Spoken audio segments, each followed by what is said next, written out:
My English is not good, but my soul is better. I am very, very happy that our film was so well received. Picture this, you're Fernanda Montenegro, 1999, and you're at the Oscars nominated.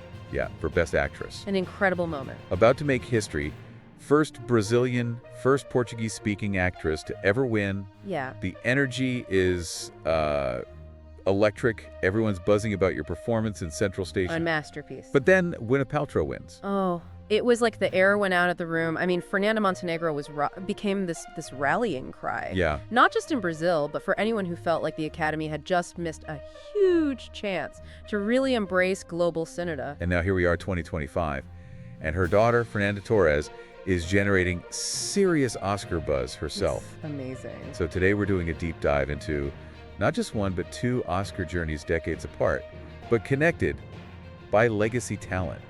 And this question of whether Hollywood has really changed at all. Right. We've got articles from '99 dissecting that Montenegro snub think pieces on Torres' rising star, and even some insider industry reports on the current Oscar race. It's going to be fascinating to see how it all plays out. So where do we even begin? Well, I think we have to start with context. You know, 1999 was a completely different landscape. Okay. Harvey Weinstein was a major power player. Oh yeah. His campaigning for Shakespeare in Love was legendary. For better or worse. Exactly. I mean, one article I read even mentioned how he hosted these lavish screenings followed by dinners with influential Academy voters.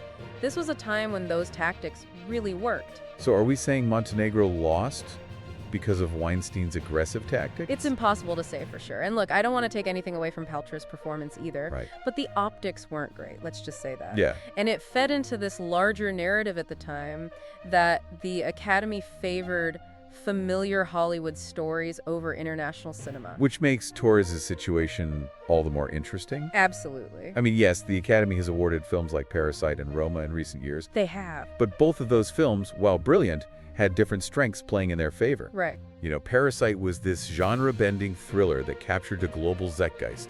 And Roma, while Spanish language, was directed by Alfonso Cuarón, who was already an Oscar darling. Exactly.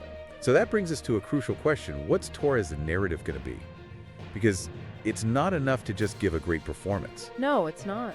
You need a story that resonates with voters. You need that hook. Okay, so what do we actually know about Torres' upcoming project, besides that it's top secret? Well, the little we do know is interesting. It's an international production, but not in English. Oh. Which immediately presents a hurdle. Early buzz compares it to Central Station in terms of emotional impact. Wow. Which could work in her favor by drawing a parallel to her mother's legacy. I see that. But it could also backfire. How so? If it's seen as too similar, you know, it might be perceived as derivative. Torres needs to stand out on her own merit, not just as Montenegro's daughter. Yeah. And to do that, she needs a unique angle, a hook that grabs the Academy's attention. So what could that hook be?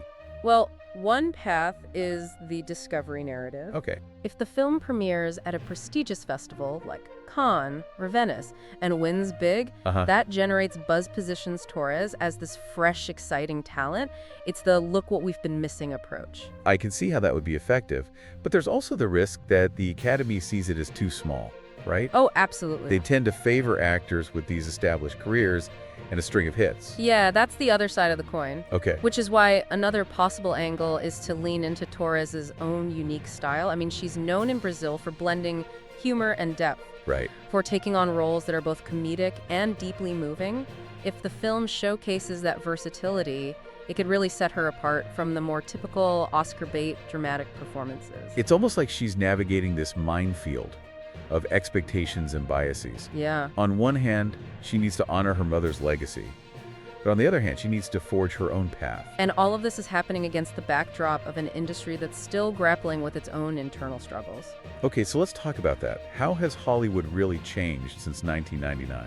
Well, on the surface, it seems more diverse, more inclusive. You know, we have streaming platforms showcasing international content, a younger generation of Academy voters who are supposedly more open-minded. Right. But the question is, has that translated into meaningful change when it comes to awarding non-English performances, especially in major categories? That's what we're going to find out, because whether Fernanda Torres wins or loses, her journey is going to tell us a lot about the state of Hollywood in 2025. We were talking about how Hollywood has changed. Right.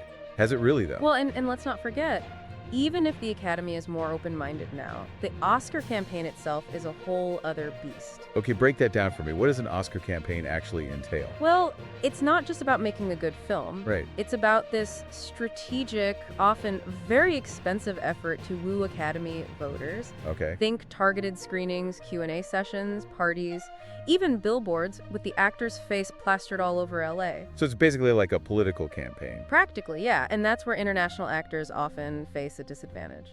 They might not have the same access to the Hollywood machine, Right. the PR teams, the connections. So even if Fernanda Torres gives this powerhouse performance, she's going to need a powerhouse campaign to match. Exactly, and it's not just about visibility. Okay. It's about playing the game, knowing the unspoken rules, and fitting into certain narratives that the Academy tends to favor. Let's talk about those narratives then. We touched on the comeback story, the physical transformation, but are there other narratives that work particularly well for Best Actress? Yeah. One is the against all odds story. Okay. Think an actress taking on a really challenging role, maybe playing a real-life figure who overcame immense obstacles. Right. Another is the career-defining performance, Okay. where an established actress surprises everyone with a role that's completely different from anything they've done before. So it's not just about acting talent, it's about packaging that talent in a way that appeals to the Academy's sensibilities. Exactly, and those sensibilities, even with the Academy's efforts to diversify, still lean towards certain types of stories, certain types of performances. Which brings us to another hurdle for Torres, the systemic biases we mentioned earlier.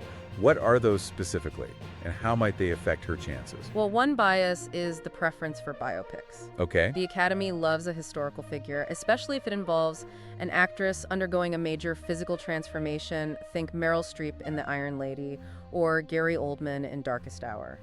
So if Torres is playing a fictional character in a contemporary setting, that's already a disadvantage. Potentially, yes. Another bias is the suffering actress trope. Okay. There's this tendency to reward roles that involve intense emotional anguish, often physical hardship. It's as if the more an actress suffers on screen, the more deserving she is of an award. That's a pretty cynical view, but I can see how it plays out in past Oscar winners. So what does this all mean for Fernanda Torres if she's not in a biopic? If she's not playing a character who's enduring immense suffering, does that hurt her chances? Not necessarily. Remember, these are biases, not hard and fast rules. The Academy is made up of individuals, and tastes vary, but it's important to understand these underlying trends, these unspoken preferences, because they can influence how a performance is perceived. It's like she's playing a game where the rules are constantly shifting, and some players have a head start. Exactly, and that's why it's so fascinating to watch this all unfold. Will Fernanda Torres manage to navigate these complexities? Will she be able to leverage her own unique talents and story to break through? We've talked a lot about the challenges, the potential pitfalls, but let's end this part of our deep dive on a more optimistic note. What are the factors working in Fernanda Torres' favor? What gives us hope that she might actually pull this off? Well, for one thing, she's incredibly talented. Right. I mean, she has a proven track record in Brazil, and the early buzz about her performance is very promising. Right, and let's not forget the power of legacy.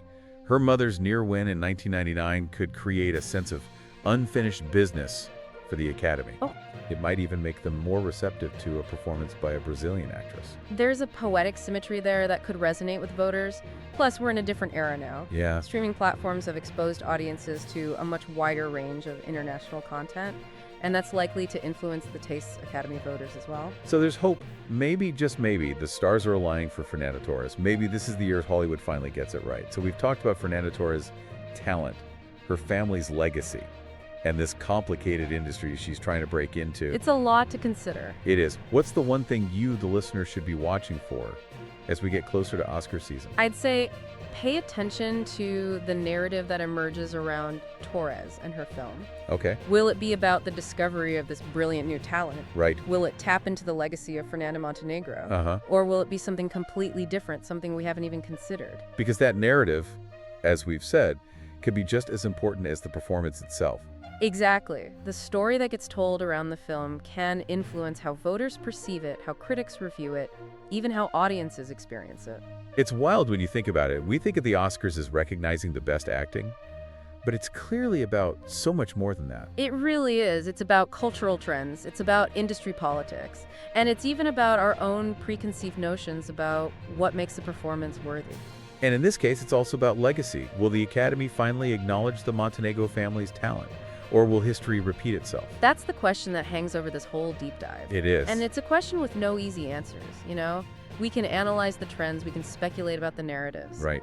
But ultimately, it comes down to a group of individuals casting their votes. So what does this all mean for us, the viewers? Why should we care about this one actress, this one award? Because it's a microcosm of a larger conversation about representation, about global cinema's place in Hollywood, about whether the industry is truly evolving or just paying lip service to diversity.